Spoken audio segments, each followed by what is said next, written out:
Share market से अटकलें हमेशा जुड़ी होती हैं।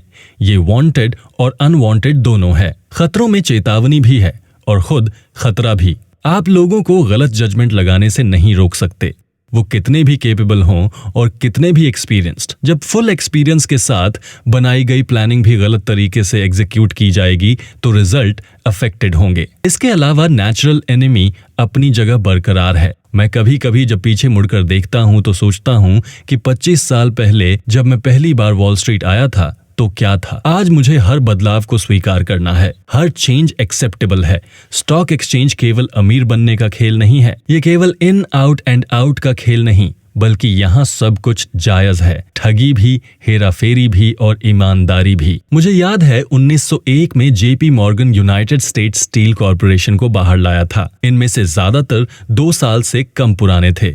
मुझे इस बारे में ज्यादा कुछ पता नहीं था क्योंकि ये बहुत छोटा इशू था। सच पूछिए तो ये एक बल्क स्टॉक था जिसमें कई सालों से परचेसिंग और सेलिंग नहीं हुई थी। मार्केट में हमारे सबसे बड़े दुश्मन नॉलेज की कमी, लालच, फेयर और होप हैं। दुनिया भर के कानून की किताबें और एक्सचेंज के नियमों में जो कुछ भी लिखा है, बाजार उससे भी अलग है। एक प्रमुख बैंकर का कहना है कि गिरावट वाले बाजार की उम्मीद करना हमेशा जल्दबाजी है। उसने ऐसा क्यों कहा और उसने ये कहते हुए अपना नाम क्यों नहीं डालना चाहा? ये एक बहुत बड़ा प्रश्न था। शायद उसे डर था कि लोग उस पर विश्वास नहीं करेंगे।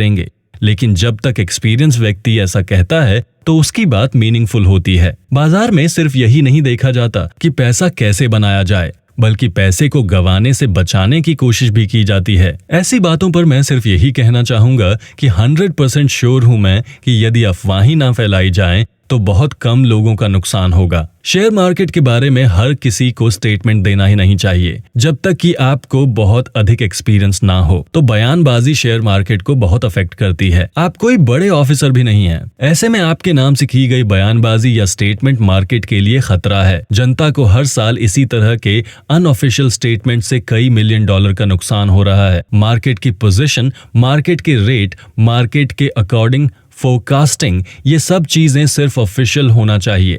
स्टॉक मार्केट की वैल्यू बढ़ेगी, क्या सुधार जारी रहेगा, इस बात को पब्लिकली मैनेजमेंट को ही बताना चाहिए या फिर कोई ऑथराइज्ड पर्सन या राष्ट्रपति। मार्केट मैनेजमेंट के लोगों को भी इस तरह से अंदरूनी सूत्रों की जांच करनी चाहिए और अगर बयानबाजी बढ़ रही है तो इस पर लगाम लगाना चाहिए। खुद से सवाल करने चाहिए। एक मामूली डायरेक्टर जो अपने नाम का उपयोग भी नहीं करना चाहता स्टॉक के बारे में स्टेटमेंट देता है और जनता को गुमराह करता है। लोगों को एक ही स्टॉक बेचने से रोकने के लिए मार्केट स्टडी जरूरी है और वही अफवाहों पर ध्यान न देना और ज्यादा जरूरी, क्योंकि अफवाहों के बाद यदि मार्केट डाउन होता है तो उसे कोई नहीं रोक सकता। बिजनेस की कंडीशन कंपनी के फ्यूचर को इनकम के नजरिए से डायरेक्ट इफेक्ट करती है। यदि लॉस होता है तो कंपनी के बिजनेस में अगली बार स्टॉक इन्वेस्टमेंट मुश्किल हो जाता है। जनता प्रॉफिटेबिलिटी के साथ तलाश पर भी थिंकिंग कर सकती है। जब वो एक कंपनी के शेयर परचेज करने या सेल करने के बाद पैसा बनाने की कोशिश करती है। ऐसे मामले में शेयर मार्केट में मौजूद कुछ लोगों की स्थिति सच्चाई के करीब है। बूल पूल में मेंबर्स का कहना है कि जब न्यूज एजेंसी ने उनसे देश भर में प्रिंटेड और ब्रॉडकास्ट न्यूज के बारे में जानना चाहा तो वो अफवाहों के चलते जवाब नहीं दे पाए। मार्केट के अंदर के लोगों के लिए डाउन मार्केट में सेल करना सही है, लेकिन बाहरी लोगों के लिए जिन्होंने 35 या 40 के रेट पर भुगतान किया है उनके लिए मामला अलग है। एक बुल मार्केट में विशेष रूप से बूम में पब्लिक पहले जैसा बनाती है, बाद में बुल मार्केट को ओवरस्टे करके गवा देती है। पब्लिक को कुछ क्लियर टिप्स से अलर्ट रहना चाहिए जो ये बताती है कि अनजान अंदरूनी लोग जनता के विश्वास के साथ खेलते हैं।